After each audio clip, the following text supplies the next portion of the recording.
Oh, hey, y'all. It's me, your boy. You know what I don't wanna do? I don't wanna be the podcast that's like, "Happy New Year. Happy New Year." I'm gonna skip boring you with all my New Year's resolutions because 'cause I'm not a hack, and I didn't have time to make my list. So, that means my New Year's resolution is to stay exactly the same, which is honestly kind of punk rock. Like, can everyone stop being such a dork? Like, "I'm gonna try to be better this." Can everyone chill on trying to be better? It's never gonna happen. You are who you are, alright? It's not getting better than this. The best you can do, honestly, at this point is just accept it and move on with your flawed self, alright? You know what it is? It's big gym, big vitamin, big pill. I've had I've had it. You hear everyone's New Year's resolution, and it is like such a, programming from, like, this big wellness. Everyone's like, "I'm gonna start taking 16 pills every morning. I'm gonna go to the gym." But your New Year's resolution is also to save money. You can't buy snake oil and engage in all these scams and save money. So how about this? Stop deep throating, charlatans turds. That's what a vitamin is at this point. Stop snorting fake creatine powder. That's not what it is.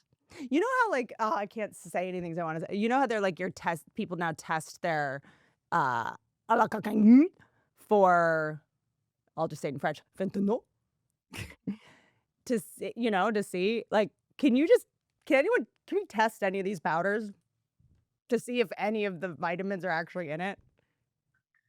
An Like, independent study. who? Name them. Who did this into who? And by independent, you mean a single man with no wife? By independent, you mean single, a single We man need study. recently divorced men looking into these powders. So look, I'm gonna kick off this year with a deeply patriotic episode about what it means to be an American. Even if you're not American, this is a very important, mind-blowing, frankly, episode. I had an epiphany over the past week, and I wanna share it with you because you deserve to have your life changed, okay? I was over the holiday, I'm English now. I went on holiday, uh, to London town, England, alright? I love that no one can decide what to call it. They're like, "Over in the UK, going to London." Like, guys, I guess we have America and the United States. Like, when someone doesn't like America, they call it the United States, but when they love it, they call it America. You know what I mean? It's like when I'm mad at you, I'll call you Patrick. Patrick? Patrick, right? When you're mad at England, you're like the United Kingdom. So I returned from my trip with some profound insights. I have a new perspective and understanding on why America is in the jam it's in. And yes, I do, of course, mean Meghan Markle's jam, tax saving jam, tax scam jam. To understand what America has evolved into, which everyone is trying to do over in the UK, as I call it, they think we are ruining like society, like humanity. The species will become extinct because of America. So that's all everyone want to talk about. And then when you're in America, all people talk about is how America's a mess. So I do think it's worth us all trying to figure out how we got here. And I figured it out. So you, however, have to really zoom in on what we come from and how we got here. So I went to England. I go every couple of years. My brother lives there. He married an English gal, and my nieces and nephew live there. And every time I go, I'm a bit baffled. I go and I'm like, huh. So this is the country that was so annoying that 400 years ago, people were like, we're gonna risk it all. Brave the unknown, treacherous, endless sea of freezing horror for even a chance to escape this place. The place where they make you believe in God and eat mayonnaise with french fries. Like, I gotta get out of here. But, like, for our ancestors, the religion was a real sticking point. They weren't having it. This whole thing where the commandments told them to, like, be nice to people, don't sleep with your neighbor's wife. They were like, I hate it here. No can do, England. Too big of an ask. I shan't. We refuse. And we are instead of abiding by your fooey, silly goose ideas of don't kill your neighbor or boink his wife, we're going to risk it all and chase a vague notion of a new world where we will have freedom, where we can make our own religions based on logic and reason, founded by L. Ron Hubbard. We're sick of all this organized religion where men wear gowns and crowns. We're going to make our own country where in 400 years, men in gowns and crowns will be one of the biggest shows on television. Enough. Enough with your churches with stunning architecture. We want freedom. We don't want a stupid religion. We want cults where our leaders wear jeans and drive Bentleys, where we have to be naked on uppers in a van making vision boards. Enough of all this pomp and circumstance. Enough with the spires on the churches. We want to worship our God in a square beige building. And we want to wear Under Armour shorts and Crocs with socks because that is freedom. I mean, can you imagine what that must have been like? I've never really thought about what it must have been like to be so mad at your country that you get on a boat in a suit, no less. You know, the pilgrims were always in like suits. I have so many questions about the shoes. With the belt buckles were like on air. They were all like dressed by the costumer of kinky boots on broad. Like they're just like, why do they have belts on their hats? Do you know? This is the kind of Asperger's can't let it stop. I've been thinking about this truly twice a week since like second grade. What is it? So the hat would stay on? Is it I think about this a lot. Did the hats make it to America? Even if they did have those hats in England, how did the hats stay on the boat? No one challenges this stuff, and it's the little things that tell you. If they lie about this, what else are they lying about? So whoever's illustrating these high school textbooks that we all had to read, put a hat on the Pilgrim, on the boat, and then on the back on America. Do you not know how wind works on boats? Like, guys, like I know we're kids and we're learning basic history, but like this is actually patronizing. It's insulting our intelligence, even though we have literally no intelligence yet. But like, you know what kids do know about? Pirates. And pirates wore handkerchiefs, like do-rags, because of the wind on boats. We know these hats didn't make it, but I'll let it slide. I'll let it slide because new year, new me. So a bunch of disgruntled future Americans were like, I don't like living in England. I'm going to get on this boat. I'm going to go to America, right? Start a new life. History, done. Moving on. We all kind of just like accepted that, you know?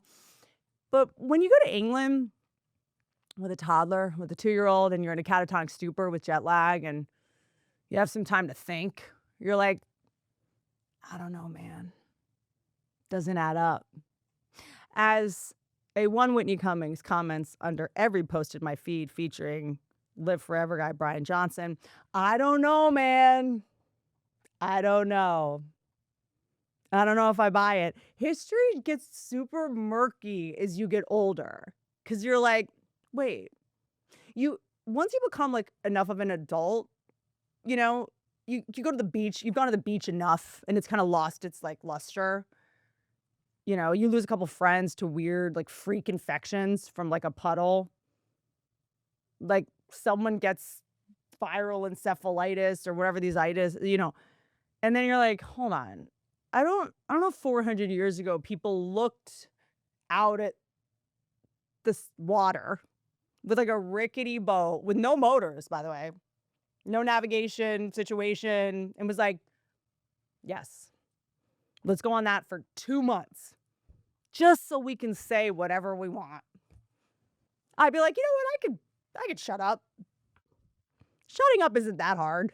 You know what? I'm just going to go away from the vast, dark abyss of moving sea of water that actually makes you more dehydrated. And shut up. Like, I can shut up. You know what I mean?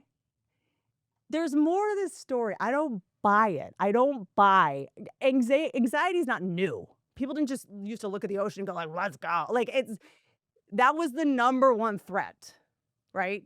Was the ocean. Okay? Doesn't add up. Back when the ocean, okay, dude, they knew next to nothing back then, right?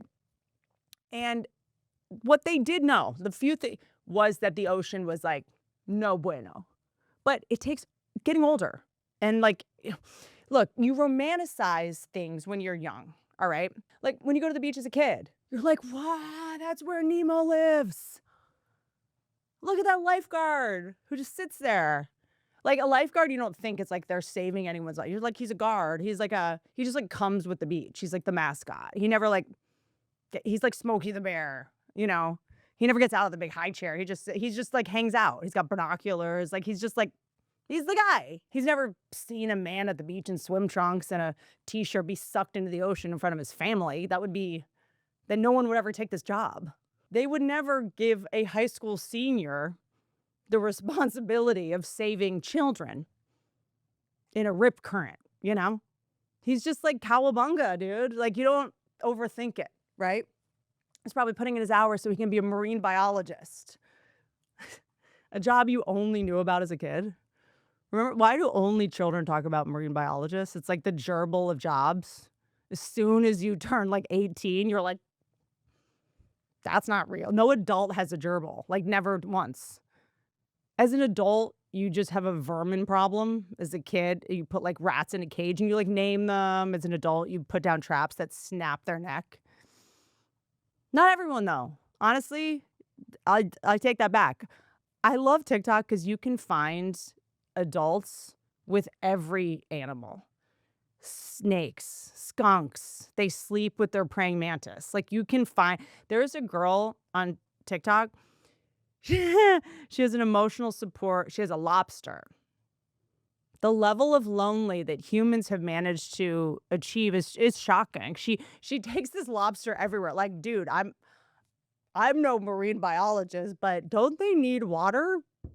She's like, "No, they don't worry, they have water. It's always covered in my tears." So, like, maybe that's the point is, when you get older, you see the ocean in a totally different way, and it makes you totally question everything about the pilgrims and the settlers, and all of history gets reassessed once you're an adult because you no longer romanticize things or just go, "Ah, some adult wrote this, so it must be true." You grow up and you're like, "Wait a second, most adults are messes, are lying, cheating, liars, thieves, and worms." Okay? You're no matter how bad the church sermons were 400 years ago, if you saw a floating boat, first of all, first of all, they knew this was one of the first boats. You're like, hold on, no, no, no. These boats weren't here when I was a kid. I would have known. Like, 'cause I like kids love boats. Back then too, probably. Like, how has anyone been on? Have these taken a trip yet? Like, how much practice could anyone have really gotten at this point? I'm just, has anyone gotten their 10,000 hours? Because I am keenly aware when something is the first something. Okay. I'm the guy who most people are like, "Oh God, the first the self-driving Teslas out. I got to get it." I'm like, nah, nah, I'll try one. You know what? I'll let you guys work out the kinks. I don't glorify number one, the first. You know what? Miss me with the first version of truly anything. Hit me when all the lawsuits are settled and OSHA came in and made you stop using formaldehyde in the formula. Okay. Hit me with round two. Hit me with that like update later. Okay. I wasn't out there buying away luggage when it was exploding. Not this guy. They're like, "But look, and they come in yellow and they're so cute and they can charge your phone." I'm like, I'll buy one of those in a year. If the people who bought them first still have a face. Let me know. So you're telling me these people 400 years ago looked at ships floating in the ocean, doing wheelies, frankly. Floating is a generous term. And we're like, yeah. I mean, they generally knew how wood worked. They're like, yeah, every time it rains, our house gets a little smaller. So what's the deal? They were willing to hear the pitch from this captain. The captain's like, look, I got a seat for you. You may or may not contract leprosy, scurvy, mold of the mouth, but think about it. But by the way, I guess you didn't really know about any of that stuff unless your immediate family had it, right? Because think about it. Sorry, this makes me laugh so hard. If you contracted leprosy or it's not, it, you wouldn't live to tell about it, right? There's no way you could spread the intel without spreading the disease. Like you couldn't be a doctor or scientist back then because you'd have it. So you'd be a doctor, be like, yeah, let me take a look at your leprosy. Like, you'd be like, oh, whoa, this is a disease we need to document. Then as a doctor, you go home, you saw someone with like one ear and like, like just an elbow for a head. You would go home. I put the word home in quotes. And and you start writing down with your feather. You'd be like, oh, today I saw this man whose toes fell off one by one. But then, like, I guess it's contagious. I don't have a hand anymore. I got to go tell everyone about this quick because I clearly have it and it spreads fast. So then the doctor put shoes on with his one nub and hand, ran out the door, put on his second shoe, and he was like, gah! And then he started doing the worm through the horse feces and then immediately got viral encephalitis and died. So what I'm saying is there's no way to spread awareness back then about something if the thing you saw killed you. So my point is, if you were in England and you were told anything about going to America, it was a lie because no one would have known. If anyone did survive the trip and sent the letter back, the writer of that letter had brain-eating parasites, which would have impaired their judgment anyway, fine. But no one wrote letters back. That shady captain wrote fake ones. It's fine. It's like someone in a cult who's like, join our cult. And you're like, that they seem so happy. And then the documentary comes out and you're like, they were drinking bleach for a year? Oh, that's why they were in such a good mood. Also, they had to say that. No one does a bad idea without trying to get everyone else to join their bad idea. If you made it to America and you were riding home and you were like, join us, it's because you were high on malaria and drunk with the whiskey they gave you to numb your tongue when they had to cut it off because they thought that was the cure for malaria. I'm just saying there's more to the story. When the settlers got to America, it wasn't a chill vibe. Okay, that must have been how bad they thought it was in England. They're like, this is better. I was in England this past week, and let me tell you something.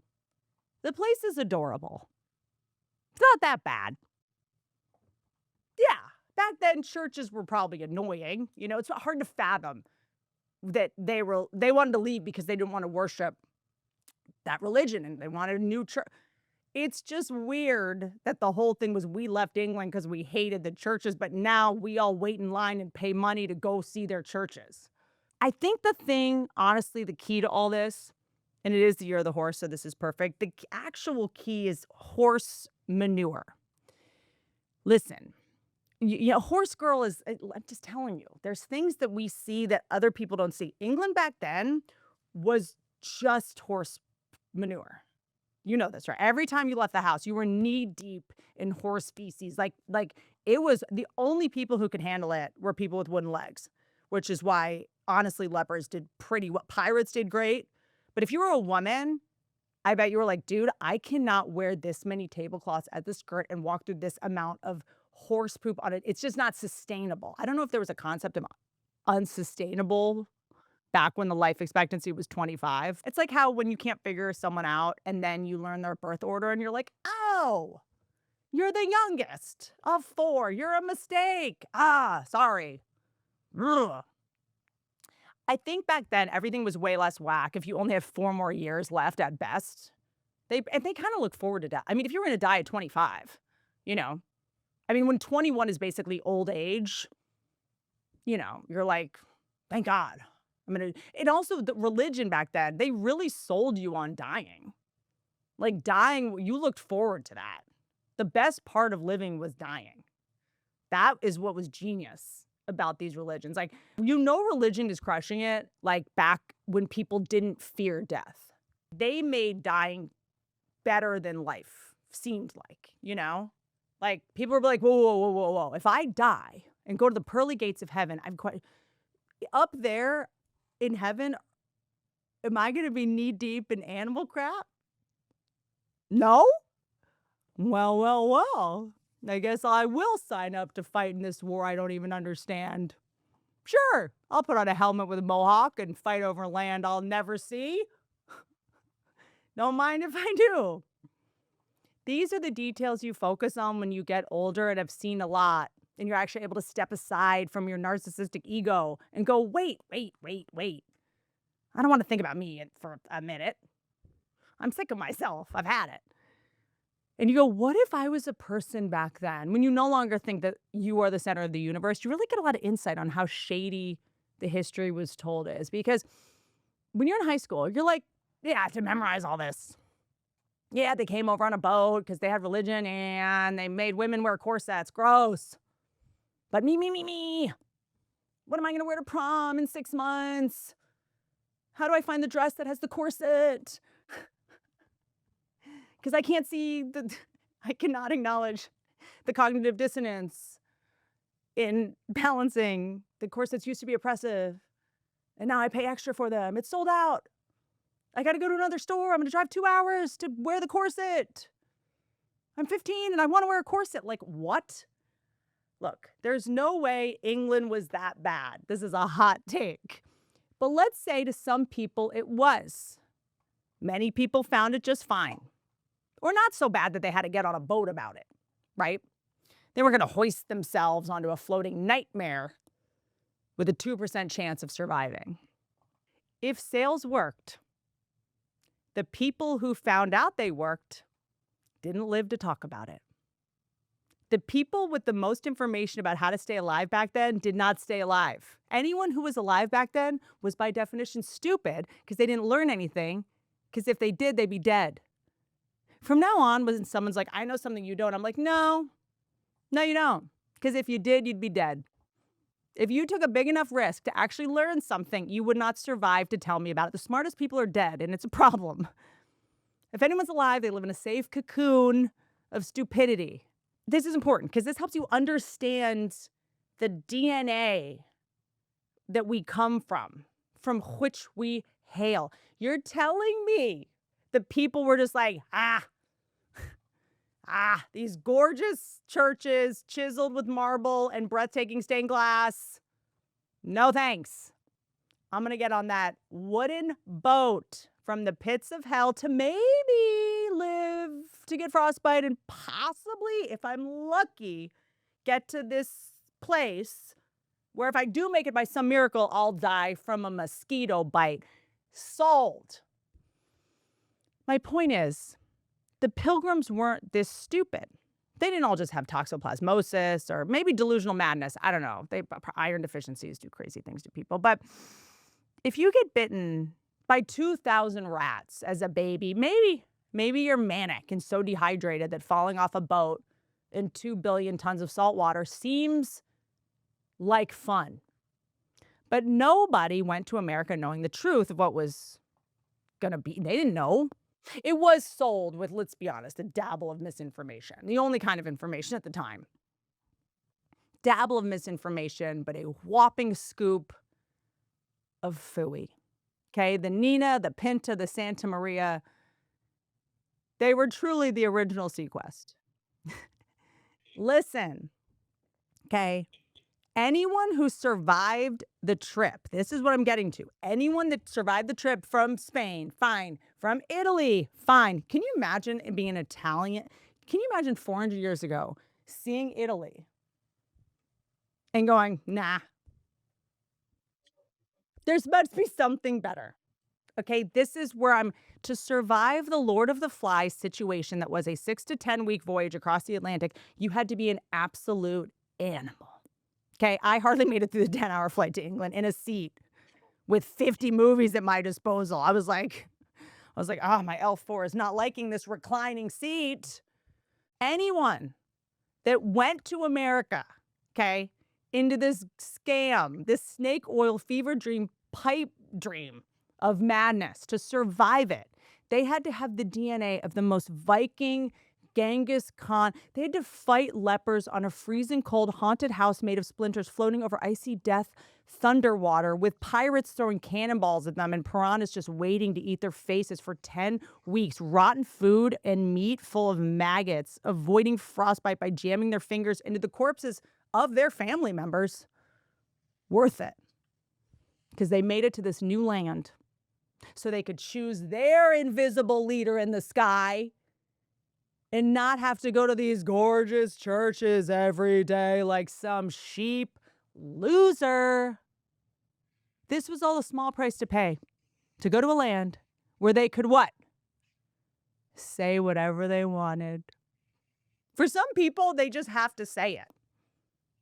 And they're willing to watch people perish around them, surrounded by decomposing bodies, wake up next to an eyeball that just fell out of a leprosy head, just to say what they want when they want, just to pray once a week instead of 5. These are the people we come from. If you're an immigrant here more recently, these are the people you aspire to be or that your parents aspire to be. What I'm trying to get at is that everyone in America descends from a complete and utter nutcase. Next level nut. For our ancestors to think it was a good idea to get on a decrepit, rickety-ass, dusty-headed boat to maybe get to a place that might be kind of cool just so they could say what they wanted when they wanted to say it, means we come from the biggest brats, the biggest babies of all time. Yeah, England had some weird traditions. Being born into power, creepy, spooky. The fact that they all go bald at 15, questionable at best. Downright sketchy. Taking everyone's diamonds and then making hats out of them, sociopathic. And a little gay. The roads don't make a lick of sense. Also, you can't just drink all day, guys. Stuff has to get done. They still have police people on horses. Like, what are we, 5? Like, yes, the point is, the fact that our ancestors were like, nah, I'd rather take my chances. This means that our DNA is that of a complete weirdo. We're weird. We come from weirdos. We descend from audacious, strident, arrogant big babies. 2026 dates for Big Baby Stand Up Tour now on WhitneyCummings.com. The point is, everything in America right now is happening right on time. All the posts I'm seeing about 2025 is like, 2025 was trash. All people did was fight and divide and hurt each other. Given what we come from, given we are a country of only people who want to do what they want when they want to do it, with no one telling them what to do, with no concept of like, yeah, this is 80% of what works for me. I'll take it. No concept of compromise, settling. I feel like we're kind of nailing it as a society. To me, it is a weird miracle that we're not in a new civil war truly every day. I mean, we did have to divide into states. Do any other countries divide their country into 50 mini countries? Brats. We couldn't compromise on anything. We were like, you do Dr. Pepper, we don't. Dakota. I don't like the ones up there. They're the North. We're the South. What's the difference? Unclear. Could have been one Dakota. Why did North and South Dakota have to break up? Not only did we leave England, but so much of what we do, we couldn't just leave and be like, not for us. So much of what we do is a direct, like, F you to it. We couldn't just not be England. We had to be defined by mocking and disrespecting England. Like, we do iced tea. Their whole thing is tea. That's their ritual. It's like a sacred tradition. You sit down, you drink hot tea, cube of sugar. In America, we're like, we couldn't just go like, no thanks on the tea. I hated that. We're like, I want my tea ice cold. I'm going to drink it standing up at night. And you know what? Make half of it lemonade. Like, like what? And you know how you guys in England name things after royalty, like coronation chicken, princess cake, queen mother's cake? We're naming this the Arnold Palmer. Oh, is he like the president of America? No, he plays golf. We don't care. The United States is literally the Eagles of countries. If America were an NFL team, it would be the Eagles. Guys, like, it's Rome collapsing. That comparison is whatever to me. It like sounds good. People, when they're like, America's like Rome, you're not going to trick me into thinking you know history. You don't. I'm not fooled. America's like Rome. Oh, elaborate. Tell that person to elaborate, then shut up for an hour. Ask them to explain that to you. They can't. America is the Eagles. It should win. Sometimes it does. But when it can't, it's like, Jalen was mean to me in the locker room. Like, huh? Or maybe it's the Chiefs this year. That's maybe a better one. The point is, I'm trying to make sense of the type of personality that is uniquely stemming from our ancestors who would have rather starved to death on a soggy boat than go to church. I know, back then England was doing crazier things, but you didn't know what they were doing. Because if you did, you'd be dead. The ones who knew didn't know for long. This is my point.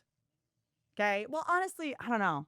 Sometimes they did it like in a public square so everyone could see. I guess that was their mistake. I think we just forget that we descend from people who cannot bite our tongues to save our lives. Refuse. Would rather die than bite our tongues. That would rather die than shut up for 5 minutes.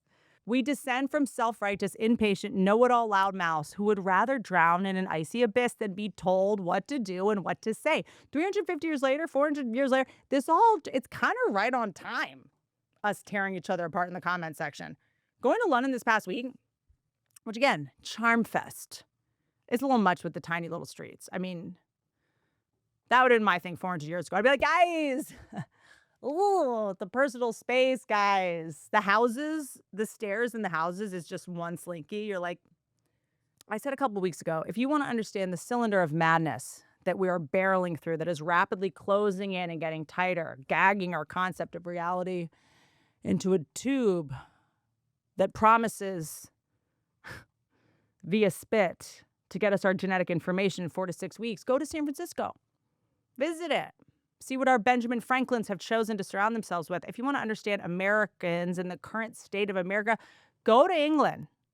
Go to the thing that our ancestors were like, rather die.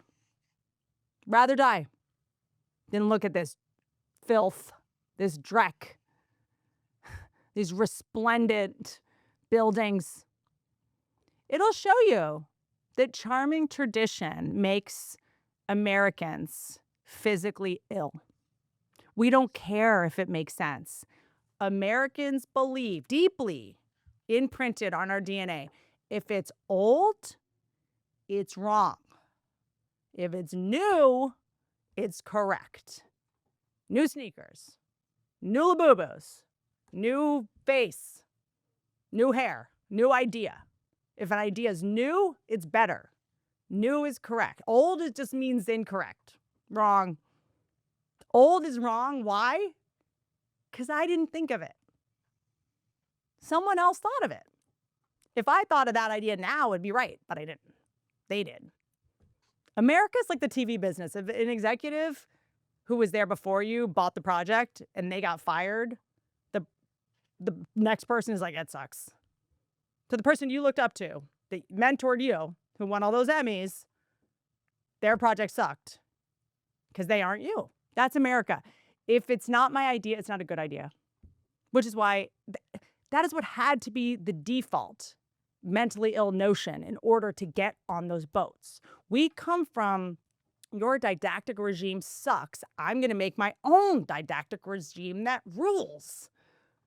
And whatever it is, it's just going to be the opposite of what you do. You have hot tea. We have iced tea. Iced tea. By the way, hot tea is great. It's delightful, but you thought of it. And I can't have that. It's embarrassing. I'd rather have cold tea that's less of a delicious treat because you didn't think of it. I did. Okay? Yeah, I get sick every 2 weeks because I drink cold tea. Hot mint tea, no thank you. I'd rather be sick. It would make me sicker than to drink your idea. America is, I didn't think of it core. In 2026, we got to accept that if they didn't think of it and you did, it's not going to fly. We don't build other people's dreams, no matter how good their ideas are. We don't go along with ideas, even if they make sense, because it has to be ours. This is rugged individualism. That's our thing, not cooperative collectivism. Why are we surprised that families are being torn apart on Facebook? Families were torn apart 400 years ago when a husband went, yeah, my family's cute and all, but there's a chance I can survive this satanic, titanic journey across the sea. And I'll be able to say whatever I want. Here I can say I love you to my children, but I want to be able to say whatever I want. All the people who thought they were the only people that were right aren't going to want to hear each other's ideas. So all the people by the way, the idea of free speech back then is so funny because what's the maximum amount of people you could even get together? 4? If I'm around a crowd of 4 people, I want to be able to say whatever I want. Who cares? So now I think America is due for another mass exodus, but we can't leave England. We already did that, right? If you came here, you could leave America and go somewhere else, but we're America and no one that lives in America thinks anywhere could be better than here. So we are making a mass exodus. However, we will figure it out. Our DNA is, I'm going to get on that boat, LOL. That boat for 2 months.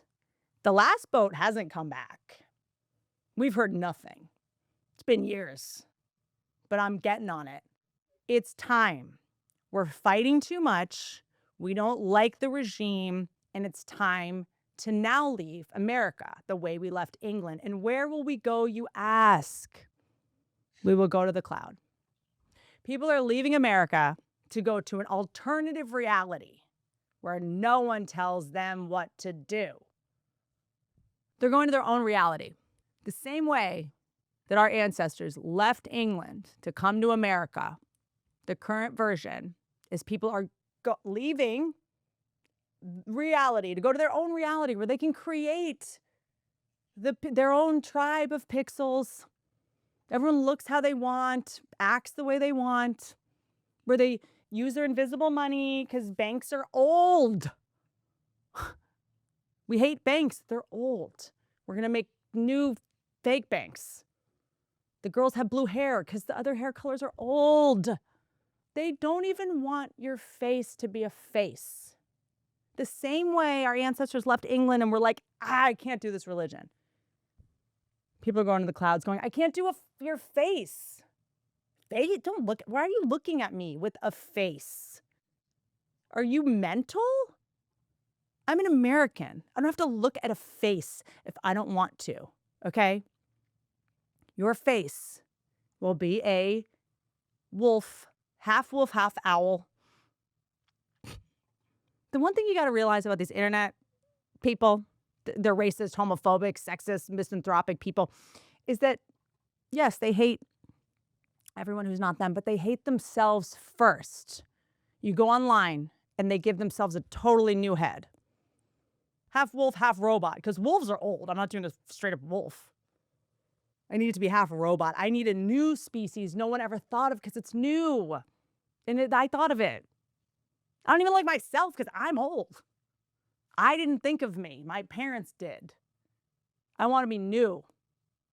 That's why I'm not even me. I'm RoboWolf87 on Twitch. I'm not a person because people are old, dude. It's kind of that simple. And I think that I was calming for some reason to see like England wasn't that bad. And the people that I was with whose ancestors stayed in England instead of I was like, your life's pretty good. My ancestors could have just done this. Wasn't good enough.